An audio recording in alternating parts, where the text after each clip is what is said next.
வணக்கம் மக்களே! இப்போ என்ன பண்ண போறோம்னா, நார்த்தங்காய். இந்த நார்த்தங்காய என்ன பண்ணணும்?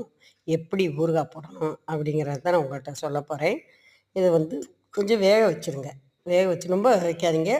ஓரளவுக்கு வேக வச்சுருங்க. கடுகு, வெந்தயம் 2யும் வந்து எண்ணெய் ஊத்தாம வறுத்து எடுத்து வச்சுக்கணும். புரியுதுங்களா?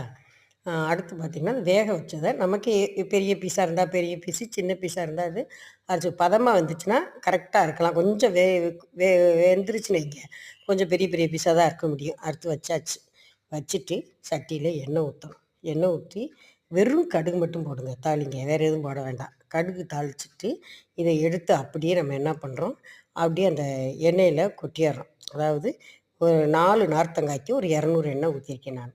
அப்ப தான் உங்களுக்கு வந்து நல்லாயிருக்கும். டேஸ்ட்டா இருக்கும். கெடாமையும் இருக்கும். எண்ணெய் ஊத்தி தாளிச்சாச்சு. இப்ப அத போட்டு வதக்கணும். கொஞ்சம் மிளகாத்தூள் காரத்துக்கான மிளகாத்தூள் போட்டுக்கோங்க. இல்ல மிளகாயும் வறுத்து கூட நுணுக்கிக்கலாம்.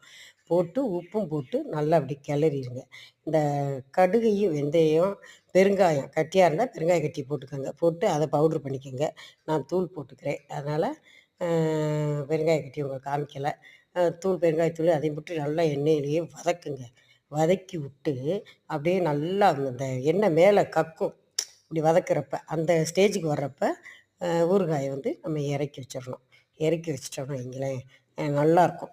கெடவே கெடாது. உப்பு வந்து அந்த அளவுக்கு நம்ம போட்டுக்கணும். நல்லா உப்பு கொஞ்சம் கூடுதலாவே போட்டுக்கணும்.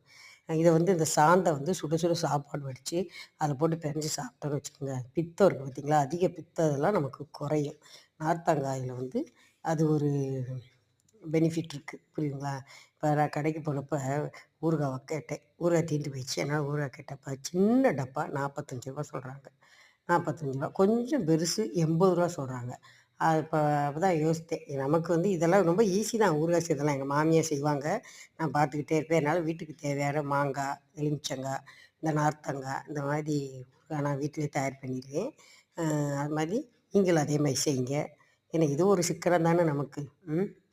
செஞ்சு பிள்ளைங்களுக்கு தரமா நம்மளா செஞ்சோம்னா, அது ஒரு நல்லாயிருக்கும். இதில நல்லெண்ணெய் ஊத்துங்க. நல்லெண்ணெய் ஊத்துனீங்கன்னு வச்சுக்கோங்க, ரொம்ப நாளைக்கு நல்லெண்ணெய் கெடவே கெடாது. ஆனா ரொம்ப நாளைக்கு வச்சுக்க போறதில்ல. அப்பப்ப தேவைக்கு கொஞ்சம் கொஞ்சமா வச்சு சாப்பிட்டுங்க. குறைந்தபட்சம் இது ஒரு 6 மாசம் இந்த ஊறுகாய வச்சுக்கலாம். புரியுதுங்களா? அதுக்கு மேல கலர் மாறிரும். நல்லா இருக்காது. 6 மாசத்துக்குள்ள நம்ம அது வரைக்கும் வச்சுக்க போறதில்ல. சீக்கிரம் தீந்துரும். எங்க வீட்டுக்காரர்லாம் நல்லா சாப்பாட்டுல சுட சுட போட்டு அப்படியே பெனஞ்சு, அப்படியே சாப்ட்ருவாரு. அவருக்கு ரொம்ப பிடிக்கும் இந்த நார்த்தங்காய். அதான் கடவுள் சொல்லுவான் பாருங்க, மழை நார்த்தங்காய்க்கும், கடல் உப்புக்கும் பொருத்தம் போட்டிருக்குன்னு அதே மாரி தாங்க. இத போட்டு செஞ்சு சாப்பிட்டு பாருங்க. அவ்வளோ பிரமாதமா இருக்கும். புடிச்சிருந்தா லைக் பண்ணுங்க, ஷேர் பண்ணுங்க, சப்ஸ்கிரைப் பண்ணுங்க. ஓகேவா? நன்றி, வணக்கம்.